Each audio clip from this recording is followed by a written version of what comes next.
पारंपरिक औषधोपचारांकडे वळण्यासाठी विज्ञानाच्या माध्यमातून लोकांचा विश्वास जिंकण्याचं पंतप्रधान नरेंद्र मोदी यांचं आवाहन.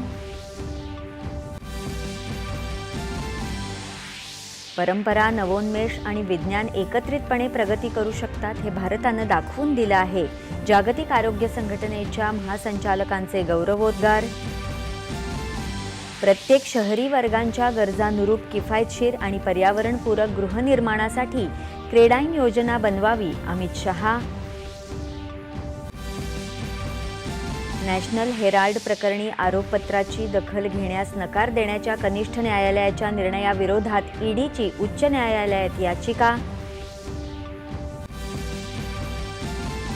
अमेरिकेनं सिरियात आपल्या सैनिकांवर झालेल्या हल्ल्यानंतर ISISच्या 70हून अधिक ठिकाणांना केलं लक्ष्य.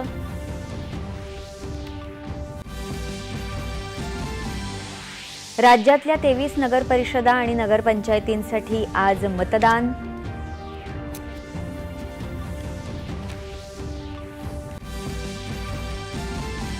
सदनिका घोटाळ्याप्रकरणी माजी मंत्री माणिकराव कोकाटे यांची शिक्षा मुंबई उच्च न्यायालयाने ठेवली कायम, मात्र अंतिम सुनावणीपर्यंत कारवाईला दिली स्थगिती. नागपूरमधील आवादा कंपनीच्या आवारात पाण्याची टाकी कोसळल्याने झालेल्या अपघातात 6 कामगारांचा मृत्यू. राज्य सरकारकडून 5 लाख रुपयांची मदत केली जाहीर. आणि अहमदाबाद इथे सुरू असलेल्या 5व्या आणि अखेरच्या T20 सामन्यात भारताचा दक्षिण आफ्रिकेवर 30 धावांनी विजय. मालिकाही 3-1 जिंकली. नमस्कार. 8:30च्या बातमीपत्रात मी आदिती